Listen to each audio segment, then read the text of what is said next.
que sí, de alguna forma su discurso jala mucha la atención de las personas. Yo creo que ahora como presidente de la República de Argentina va a tener que buscar consensos, va a tener que buscar aliados como lo ha hecho con Macri, como lo ha hecho con otros personajes políticos, incluso con uno de ellos amistó después de muchos años. Yo creo que el país Argentina, que se encuentra en una crisis económica, una hiperinflación que supera el 100%, que existe bastante incertidumbre, ¿no? O sea, y sobre todo por el copamiento, la corrupción de los Kirchner. O sea, hay muchos personajes manchados, muchos personajes que le han hecho daño a la Argentina y que sin duda esperemos, como país hermano del Perú, que somos el Perú, que pues a Argentina le vaya bien, ¿no? Y para hablar con un colega que sabe mucho más de estos temas, él es periodista argentino, Juan Cruz también ha hecho libros, colabora con diferentes medios nacionales e internacionales, y que sin duda también su análisis internacional de la coyuntura en Argentina y de distintos países de Latinoamérica va a ser de suma importancia para esta entrevista. Le doy el pase a Juan Cruz Castiñeiras, un colega argentino, periodista, analista internacional. Juan Cruz, ¿cómo estás? Buenos días y gracias por estar aquí con nosotros. ¿Cómo te encuentras? Muy buenos días, Freddy. Realmente las elecciones en Argentina pueden ser una bisagra para nuestra América, para mal o para bien, porque recordemos que Javier Milei es una persona nueva en política. Hace 2 años sí. Asumió una banca en la Cámara de Diputados, una banca que dura 4 años, así que Milei se ve obligado a renunciar porque accede a un cargo mayor que es la presidencia de la República. Es un hecho histórico, se podría decir que este resultado le sorprende tanto a los argentinos como le sorprendió a los peruanos lo de Pedro Castillo, que muchos lo veían a Pedro Castillo como un idealista, como un loco, como muchos pensaron de Milei, y sin embargo llegó. Esto también da una lección a los partidos tradicionales. A veces cuando hay algún candidato folclórico y se lo deja pasar, este candidato puede llegar a ser presidente. Ninguna encuesta seria lo daba a Pedro Castillo como presidente y sin embargo ganó. Ninguna encuesta seria o proyecciones lo daban a Milei como el candidato que iba a ganar por amplio margen. Una cosa es ganar como ganó Alberto Fernández a Macri por menos de un 5%, pero ahora la diferencia es más de 10%. Así que el presidente Milei entra no solo con popularidad, sino con una legitimidad indiscutida por la diferencia de votos. Yo, aclaro, no lo voté a Milei, a ninguno voté porque me encuentro en el exterior, igual si hubiese estado en Argentina. Usted está en Bolivia, ¿no? He votado, sí. Ahora estoy en Bolivia hace unos meses, viví 4 años en Perú y pienso que la mejor forma de conocer a nuestra región no es solamente leyendo o conversando con amigos que están ahí, sino visitando el territorio. Ya considero que conozco suficientemente la idiosincrasia y la historia del Perú por vivir ahí y ahora estoy en territorio conociendo la realidad de Bolivia. Y en Argentina, vuelvo a reiterar, este cambio genera esperanza y también genera el miedo, que es algo lógico cuando hay un cambio. A veces hay temor. Esperemos que Milei sea una persona centrada y ecuánime, aunque en la campaña no demostró serlo. Juan, tras este triunfo, y sobre todo por la diferencia histórica y también sobre estas votaciones en provincias, en diferentes ciudades donde hubo gran diferencia de votación. Primero, bueno, Milei, como dices, tuvo una pequeña experiencia como en esta Cámara de Diputados, Massa ha sido ministro de Economía, renunció, hubo bastantes críticas por parte de ambos. Pero disculpa, Massa, independientemente de que yo no lo he apoyado, Massa fue intendente de Tigre, que es una localidad importante de la provincia de Buenos Aires, presidente de la Cámara de Diputados, titular del ANSES. Tiene más experiencia, ¿no? Tiempo la política, es un político profesional, para mal o para bien. En cambio, lo sorprendente, vuelvo a insistir, lo de Milei, 2 años de experiencia política y asume el máximo cargo. ¿Qué crees? Antes de ir a la pregunta, ahora que lo mencionas, ¿qué crees que ha pesado por más allá de la experiencia? Porque teniendo en cuenta Milei, alguien nuevo en política, que ha venido haciendo campaña, y en otro lado Massa, que ha sido ministro, que ha tenido más experiencia, pero que ha sido criticado por la grave situación económica que pasa Argentina. ¿Cuál crees que ha sido en el balotaje, en la consideración que el pueblo argentino ha priorizado al alguien nuevo, que ha tenido algunas ideas buenas y otras quizás radicales, se podría decir, para poder lanzarse y ser elegido como candidato. Y después, usando una expresión muy presidente de popular, Argentina, ¿no? Como que presidente de Argentina. dicen, escobita nueva barre bien. Mucha gente dice, ¿y por qué no Milei? Porque es nuevo en política. Uno ya vio Claro. que Patricia Una Bullrich cara nueva, empezó ¿no? con la Una cara izquierda nueva. peronista, con los montoneros, sí, estuvo con los radicales, con Menem, con Eso, por Macri, ejemplo, sí. Sergio Sí. Massa ya te narré su trayectoria. O sea, uno tiene esperanza. Claro. A veces se hace el paralelismo con el fútbol. Es como pasa ustedes en Perú. Yo también soy hincha peruano, lo fui a ver a la ciudad de La Paz, que lamentablemente perdió mucho. Dice que se vaya Reynoso, viene uno nuevo y empieza a ganar el Perú. Puede ser verdad como puede no serlo. A veces la gente se esperanza de decir, bueno, démosles oportunidades al nuevo, al diferente. Y el discurso de Milei fue diferente, incluso atacó a la casta política y él se tuvo que aliar con esta casta que decía despreciar para llegar a la presidencia y ahora también va a tener que dialogar con esta casta para lograr una gobernabilidad, como dijo el gran peruano, el senador Ramiro Prialé, dialogar no es pactar, él se va a tener que sentar con los zurdos de mierda, como él lo llamó, a la gente de la oposición. O sea, yo coincido que la izquierda en Argentina es un desastre, no es una izquierda intelectual, es una izquierda dañina, pro aborto, anti-inversiones. Igual hay que sentarse a dialogar porque él es el presidente de todos los argentinos, claro, independientemente que lo hayan votado o no. Claro, y también, y sin duda, esta influencia negativa que ha tenido desde hace tiempo esta izquierda radical en Latinoamérica, lo hemos visto en muchos países, incluso lo pasamos con Pedro Castillo. Ahora la presidenta Boluarte con una visión diferente, pero igual el corazón nunca se quita, eso es la verdad. Y he visto muchas declaraciones de muchos presidentes, ¿no? Gustavo Petro, otros países donde también hay presidentes autoritarios, donde hay muchas dictaduras, que les ha caído como un balazo de agua fría la victoria de Javier Milei. En esta situación, y viendo pues ahora, de ahora en adelante, que ya Javier Milei es el presidente y que Massa también lo ha reconocido, ¿cuál crees que debe ser el camino, el recorrido que debe hacer Milei? Porque primero, ok, él previo a ser presidente ha dicho, ¿no? Que no va a hacer acuerdos con los radicales, que no quiere tenerlos en su gabinete, que no quiere hablar con ellos. ¿Cuál crees que debe ser ahora el camino como presidente? Que no iba a negociar con China, con Rusia, con Irán, que para mal o para bien, independientemente de la ideología, son países importantes en la geopolítica. También tuvo una expresiones muy desafortunadas con Brasil, que Brasil es el socio comercial. ¿Perdón?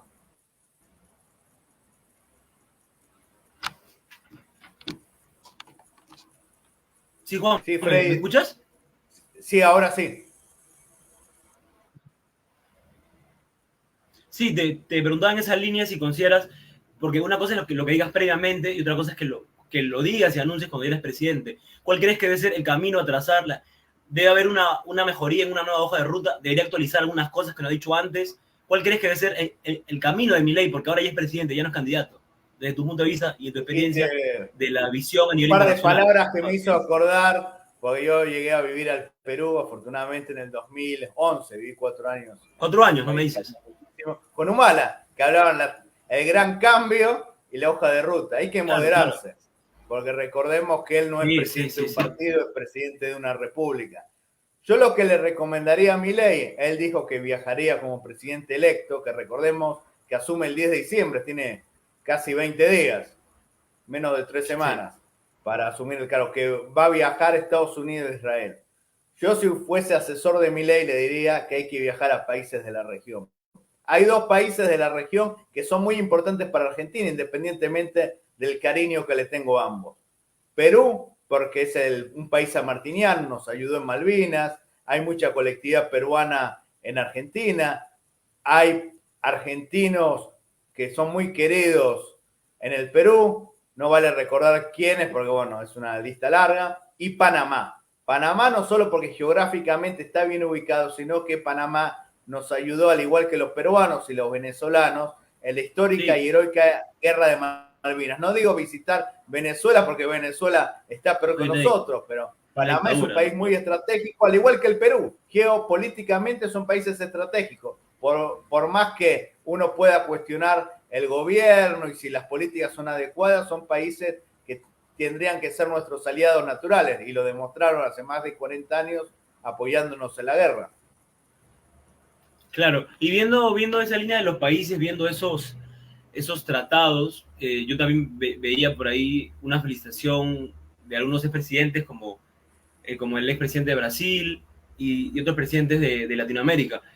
En esta influencia, en este camino, tras la situación de Milei, vi que algunos precios se elevaron, algunas cosas subieron. Esto se da básicamente porque el presidente es nuevo, porque pocos conocen de él, porque esto va a traer prosperidad, puede traer caos. O sea, ¿cómo en política se puede explicar para el público en sencillo que cuando un presidente asume, los precios pueden desbordarse o los precios pueden bajar? ¿Esto a qué factores obedece, Juan, desde tu punto de vista? La verdad no sé, porque no conozco profundamente los temas económicos y además no estoy en Argentina.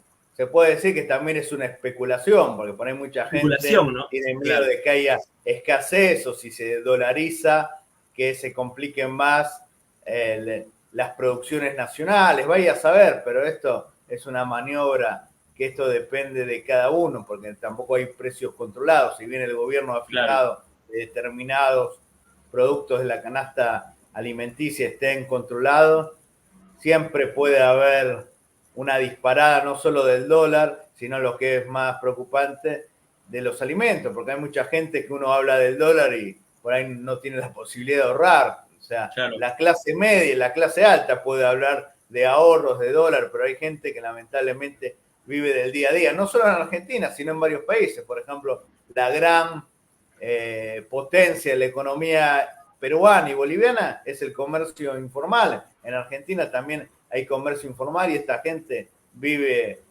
al diario, día a día. Así que hay que ver qué factores condicionan para que los precios suban. Pero recordemos que en los mercados dicen, y las acciones, que están, digamos, tendiendo a la baja, que está un poco, digamos, mejor estos temas, sobre todo en el tema de la inflación.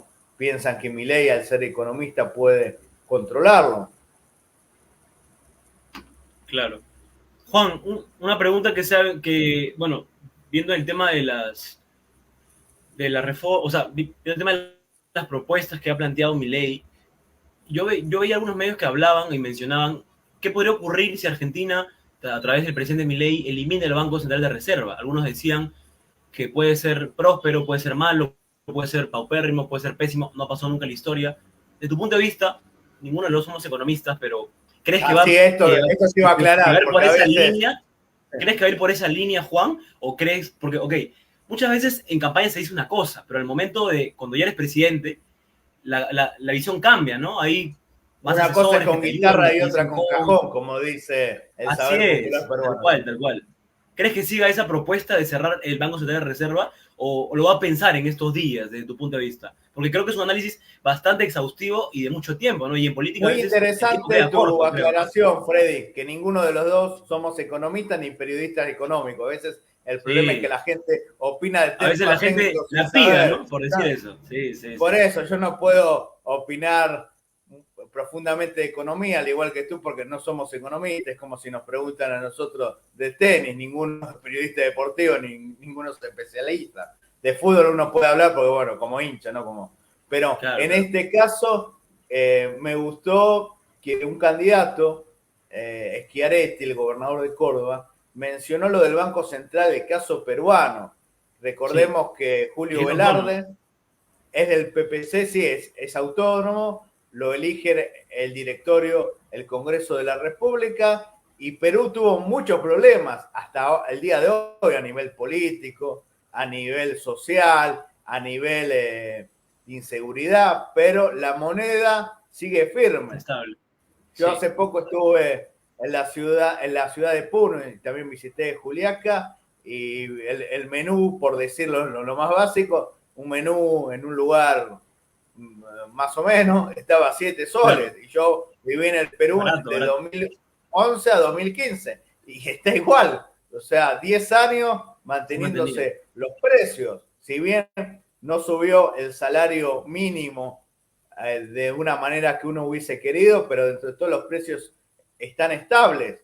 O sea, la propuesta peruana o el modelo peruano de un banco central autónomo, responsable, que sea elegido el directorio por el Congreso, pienso que el presidente Milei tendría que considerarla. Por eso vuelvo a insistir, es importante que visite la región, que deje este chip imperialista de Estados Unidos, Israel. Nosotros somos más parecidos a los peruanos, los bolivianos, los uruguayos, los paraguayos que a los israelitas, a los norteamericanos o a los europeos. Hay que ver la realidad, quiénes son nuestros vecinos más próximos. Está bien si quiere visitar otros países, pero primero que empiece por nuestro vecindario, por nuestra región. Y el caso peruano es interesante, que pese a los problemas, vuelvo a reiterar, a nivel económico se está bien. No es que se está regular, claro, se está bien. Uno lo compara con los países vecinos. Muchos dicen que el sol peruano es el dólar de Sudamérica. Sí, no sé qué hay la moneda más estable, esto, ¿no? pero Más sí, sólida, así ¿no? es. Sí. Y aparte el peruano no se desespera por comprar dólares. El peruano ahorra en soles. Lo que tú este año ahorras en soles, seguramente dentro de 2, 3 años la plata va a valer lo mismo. En cambio, en Argentina, en Venezuela y en otros países no podemos ahorrar en moneda local por la devaluación. Te cuento un caso. Sí, dime, Juan, te escucho. El billete de más alta denominación de Argentina es de 2.000 pesos. El dólar no oficial, sino el dólar paralelo, el que usan todo el mundo, está más de 1.000 pesos. O sea, el billete de máxima denominación está menos de $2. En Perú, el billete de más alta denominación es el de 200, el famoso Santa Rosita. Claro, y equivale a más de 50, 60 dólares. Acá en Bolivia, el billete de más alta denominación, 200 bolivianos. El dólar está a 7, o sea, equivale a casi 30 dólares. Con esto te quiero explicar muchas cosas. Por eso se viralizan TikTok de cuando el peruano o el extranjero va a Argentina y cambia 100 dólares, le dan una gran cantidad de billetes. Hoy la moneda argentina no vale nada, no lo aceptan en ningún lado y si lo aceptan, lo compran como moneda, no como billete. Claro. Juan, viendo el recorrido, bueno, ahora de los días que le quedan a Milei, casi 20, y que lo que me has mencionado, de los países que tiene que visitar, de las cosas, y sobre todo de los aliados, ¿no? Porque cuando uno es presidente no puede gobernar si no tiene bancada, si no tiene partido, y sobre todo va a tener que tratar de poner las políticas, ¿no?, frente a los demás personajes, en este caso los parlamentarios, ¿no? En esta línea y viendo estos temas también en Argentina, de las propuestas que ha hecho Milei, de las propuestas que han mencionado, ¿cuáles consideras las más importantes o la que por lo menos debería utilizar para iniciar su campaña, que debería darle, como decir, prioridad? ¿Y qué propuestas de las que él ha mencionado consideras que la debe no utilizar al momento de proponerla o explicarla frente al Parlamento? De tu punto de vista. La primera propuesta que me parece interesante, la ley de ministerios. Acá algunos ministerios de la eliminación que de por ahí en teoría, en papeles están muy interesantes, como el Ministerio de la Mujer, pero hoy en día es una cueva ideológica.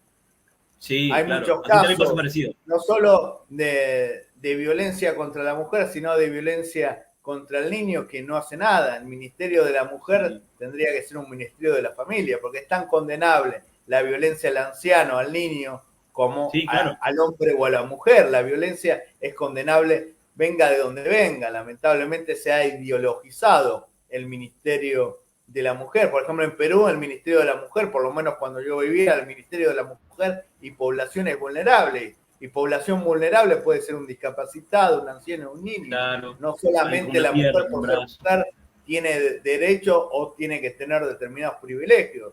Todos somos iguales ante la ley y si se quiere, teológicamente todos somos iguales ante los ojos de Dios. Esto es una guarida de militantes, este ministerio. Habría que defender a la familia como institución, sea hombre, mujer, anciano, niño. Esto pienso que lo pueden cambiar.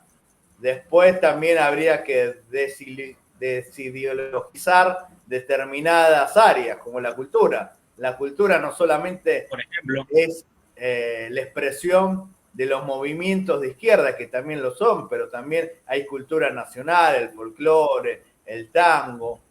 La música, ¿no? Otro La tema, lectura. cultura también es la integración con el prójimo, con otros países. O sea, digamos, también hay que hacer reestructuraciones a nivel cultural. Quizás el gran problema es el económico, luego la seguridad, pero un país sin cultura o sin promoción a la educación y cultura no se desarrolla. Por eso también hay que ver, sacar la ideología de género, esta tontería del El lenguaje lenguaje inclusivo, ¿no? inclusivo, Etcétera.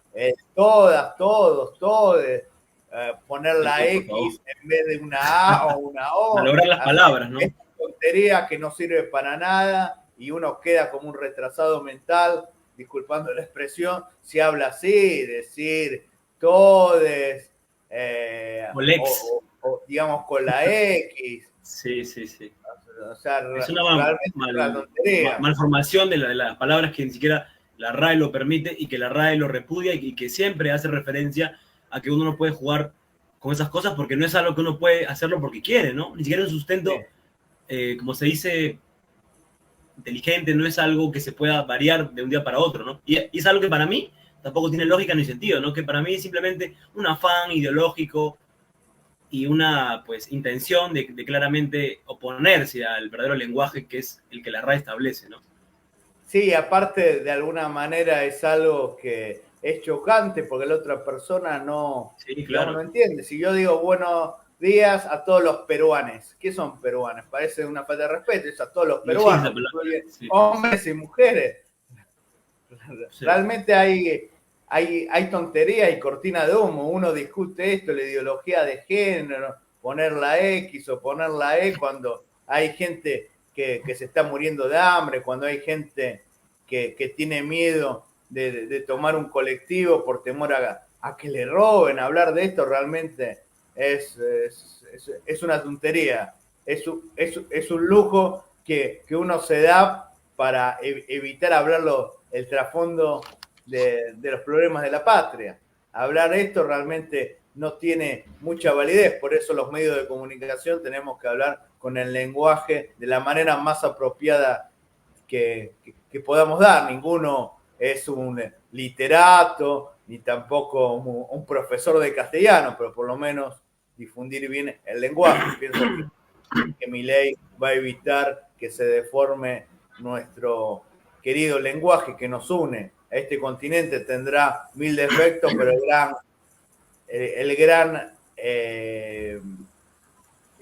gran punto de unión es el idioma. Por lo menos tenemos que respetar el idioma para empezar a entendernos, comprendernos y articular políticas en conjunto. Juan, hemos hablado un poco de esto de la reducción de algunos ministerios, que aquí, por ejemplo, también yo pongo el caso, ¿no? Del Ministerio de Cultura, el Ministerio de la Mujer, que si bien de alguna forma antes se permitía este apoyo, que se le daba esta visión por igual, hoy día quedado ideologizado también, ha quedado muy marcado y sobre todo que es lamentable que se utilice muchas veces con una doble moral, ¿no? No hay una visión correcta para ambas partes. Más allá de este tema que para mí también es fundamental que lo hayamos tocado, de las propuestas que hemos hablado y de otras propuestas que también propone Milei como presidente ahora, ¿cuáles de las que ha establecido, más allá de la que ya hemos mencionado, crees que no debería tomar en cuenta para presentarla frente al Parlamento? Que podrían ser dañinas, que podrían ser no correctas para la nación y que simplemente se deben quedar en lo que fue antes de la campaña. Por ejemplo, De la la política, dolarización. la La dolarización, por ejemplo. dolarización. Para mí, el ¿Qué efectos dólar es una negativos puede tener desde moneda tu punto de vista? muy ¿Qué efectos importante, negativos pero puede primero traer? hay que fortalecer la moneda nacional. Después se Claro. podría hablar en una segunda instancia de la dolarización, pero primero hay que fortalecer nuestra moneda, como se fortaleció el sol peruano. Recordemos que en el primer gobierno de Alan García, del Sí, 85 claro.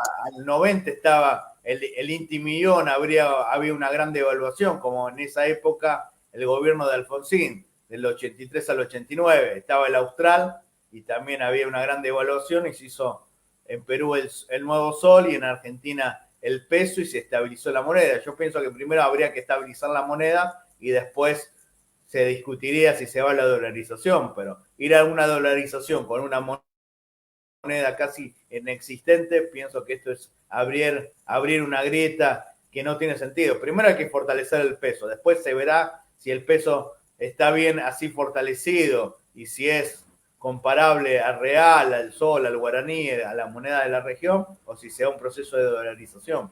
Pienso que Milei no puede entrar con el pie en alto e imponer la dolarización, el cierre del Banco Central. Primero hay que estabilizar lo que tenemos, fortalecerlo y después se verá.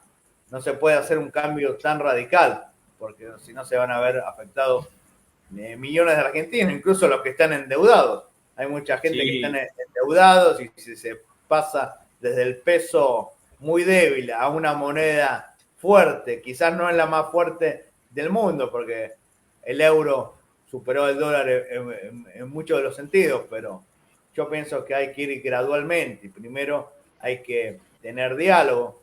Yo si fuese Milei, lo primero que haría, o una de las primeras cosas, es convocar a todos los gobernadores, porque Argentina es un país federal, y tratar de visitar a las provincias, firmar convenios, reunirme con los jefes de bancada. Hay que ver quién lo asesora a Milei. A Milei lo asesoraron muy bien a nivel redes sociales, a nivel comunicacional, pero a nivel gobernanza es otra cosa. Se necesita diálogo. Son muchos factores, ¿no? Internacionales. Está bien que él se haya comunicado con Trump y Bolsonaro, pero son expresidentes. Actualmente, aunque no le gusta a Milei, aunque a mí no me gusta y quizás a ti tampoco, Brasil es gobernado por Lula y Lula, ¿no? El izquierdista. Estados Unidos por Biden. Yo, por ejemplo, tú lo sabes y es público conocimiento, yo le tengo mucho aprecio y estoy colaborando con el presidente Merino, pero el presidente ahora no es Merino, es Dina Boluarte. O sea, por más que yo quiero que sea Manuel, la presidenta es Boluarte. O sea, por más que Milei quiera articular y quiere que vuelva a ser presidente Trump o Bolsonaro, los presidentes son Lula y Biden, y tiene que comunicarse. Lo mismo con Bergoglio. Yo como católico bien formado, tradicionalista, no me gusta Bergoglio, ¿no? Pero es el jefe de un Estado y es argentino de nacimiento. Entonces, en este caso, él tendría que visitar el Vaticano y por lo menos generar tranquilidad en muchos católicos que lo respetan. Juan, ¿tú crees que debería pedirle, ahora que es presidente, o sea, más allá de lo que ha dicho y más allá que tenga uno sus convicciones, sus pensamientos, ¿crees que ahora como presidente Milei se arrepienta de lo que dijo del Papa y le pida perdón? ¿O crees que eso no va a pasar? Porque, o sea, yo creo que hay muchas cosas que uno puede estar en desacuerdo o acuerdo, pero ¿crees que esas palabras en su momento, hoy como presidente, les pueden causar algún tipo de repercusión con respecto al tema católico, o para ti es un tema muy aislado? Porque aquí, por ejemplo, a veces sí se condenan esas cosas, pero para mí son cosas muy aisladas, ¿sabes? Una opinión política de lo religioso. Pero a veces... Para mí no es aislado, porque uno de los estados más poderosos del mundo es el Estado Vaticano. Tiene millones de fieles y además tiene este escudo político que es la religión. A veces el Papa habla como líder religioso y no como jefe de Estado, pero manifiesta posicionamientos políticos. O sea, tiene esta doble función, ideología, ¿no? Como líder espiritual y como un líder político. Seguramente se arrepintió. Él ya en un momento aclaró que esto lo dijo hace tiempo, como si fuese otra persona. En otro contexto, ¿no? Claro, en un programa. Como decir, ahora que tiene el traje de candidato se arrepiente. Por al margen de esto, independientemente que lo diga a nivel público, tendría que ir a visitarlo a Bergoglio y poder establecer políticas interesantes, sobre todo en materia de fe, esperanza, porque esto es lo que le falta a Argentina, la fe y esperanza, y quizás la visita del sumo pontífice puede servir para generar una unión. Lamentablemente, desde que Bergoglio asumió en el 2013, hace 10 años, no visitó Argentina, y Argentina fue gobernado por Cristina Kirchner, por Macri y por Alberto Fernández. También el Papa de alguna manera desprecia a su país. Tendrías que visitarlo. Él es un líder religioso, independientemente que como jefe de Estado puede tener antipatía hacia determinados candidatos, él tiene que visitar pero igual es a su los país, pues, ¿no? O sea, argentinos, no igual es su país, solamente al pues, ¿no? presidente. Claro, claro, claro. Creo que hay bastantes cosas ahí que de alguna forma se tienen que ver, porque incluso aquí también, como pasa allá, los líderes políticos cuando hay, por ejemplo, crisis como hay acá, sale a hablar a unos padres, sale a hablar el obispo, ¿no? Hay diferentes autoridades que tienen cierta importancia y relevancia y que también se animan muchas veces a opinar de lo que viene ocurriendo, ¿no? Sí. Juan, ya para A veces finalizar y después de hablar opinar, digamos, en un sentido claro, incorrecto y absurdo, como hace a veces el nefasto redireccionado, arzobispo ¿no? de Lima, Monseñor Carlos Sí, sí, sí, Castillo. sí, sí. Cuánto lo Por ejemplo, extraño a ¿no? mi amigo el cardenal Cipriani, que a veces me El que estaba comunico antes, con él. ¿no? Que Cipriani era un también muy defensor de querido la aquí, fe. muy Así querido aquí es. en el Perú también. Y un hombre muy valiente que gracias a él se pudo lograr uno de los máximos hitos en la historia contemporánea del Perú, que es la liberación de rehenes en la embajada de Japón, porque recordemos que él Claro, como arzobispo amado de los fue terroristas, uno ¿no? de Que los los mantuvieron ahí. mediadores. Hay que recordarlo a Cipriani, que por suerte está con vida y a veces me concede entrevistas, que también invito a la gente que entra a mi canal de YouTube, Juan Cruz Castiñeras, para verlas. A veces los sacerdotes han cometido errores Claro, o los mismos obispos, pero representan una institución. Es como los congresistas, tanto diputados, senadores de otros países o congresistas peruanos. Muchos de ellos son un desastre, pero representan a un poder del Estado y merecen respeto y merecen a veces un poco de contemplación, porque quizás hay gente que llega a los lugares que llega y no tiene la preparación adecuada. Y pienso que Milei no tiene la preparación adecuada como presidente, pero hay que dejarlo gobernar y ver. A veces hay gente que sorprende. Muchos pensaban que PPK iba a ser un buen presidente, pero lamentablemente la crisis institucional empieza con él. sí, más o menos ya buen tiempo, ¿no? Es un claro Así ejemplo es. de lo que pasa, ¿no? Juan, ya para finalizar, y te agradezco antemano por tu tiempo, porque es importante hablar, porque ahí, lamentablemente, hay muchas personas que piensan que por uno está en Perú, tú ahorita estás en Bolivia, pero eres argentino. Lo que pasa en otros países a nivel latinoamericano no afecta, ¿no? O no es importante ver, pero es importante ver las relaciones, los tratados, la influencia que puede ocurrir en la economía, porque todos somos países hermanos, entonces creo que es Así importante es. saber lo que pasa en diferentes partes de Latinoamérica Y y aparte obviamente también a hay nivel un mundial. proceso migratorio. Si los Claro, peruanos en Argentina por están ejemplo, bien ¿no? económicamente, a su familia en Perú no le van a mandar 100, $200, para ahí le mandan 1000. Y esto Hacer más, circula más amplio. en la economía nacional. O recordemos que si Argentina está bien económicamente, quizás muchos peruanos se animan a visitar Argentina o vivir en Argentina. El tema Como lo de decían las más antes, ¿no? exportaciones, el comercio Como lo decían exterior. antes. Sí. O sea, a nosotros siempre nos conviene que todos los países estén bien y estén fortalecidos para poder comerciar, para poder visitarlo. No es lo mismo visitar un país con crisis, con inseguridad, como lamentablemente ahora lo es Perú, que Sí, hace 10 años cuando yo vivía, que había varios problemas, pero había tranquilidad o no había tanta ola de inseguridad. O sea, es importante ver lo que sucede a nuestro alrededor. así es. Juan, ya para finalizar, ¿qué mensaje, para concluir, le darías a la población argentina? ¿Qué mensaje le darías a Milei si lo tuvieras enfrente?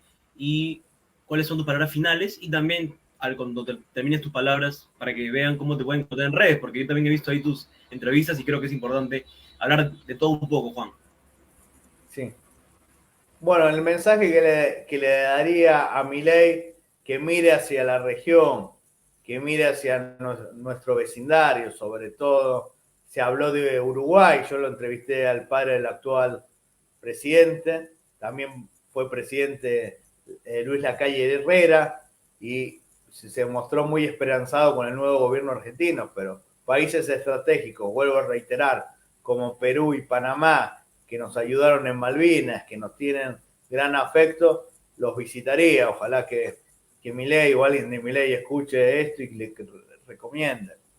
Después, ¿cómo me encuentran en las redes? Como Juan Cruz Castiñeira, porque uno cuando hace un periodismo sano, transparente, que se puede equivocar o no, pero da su punto de vista, uno no se esconde en un seudónimo. Mi nombre y apellido es Juan Cruz Castiñeras, apellido Castiñeras, nombre Juan Cruz. Muchos cuando vivía allá pensaban que mi apellido era Cruz, como me ocurre aquí en Bolivia, porque sí, en la mayoría de los países está el apellido materno y paterno, pero en Argentina no es obligatorio. Y les recomiendo que entren a mi canal, se suscriban, verán entrevistas muy importantes de nuestra región, porque esto también hace mal el periodismo, salvo excepciones como la tuya, como la mía y tantos otros, que hacemos un periodismo internacional. Está bien que lo más importante es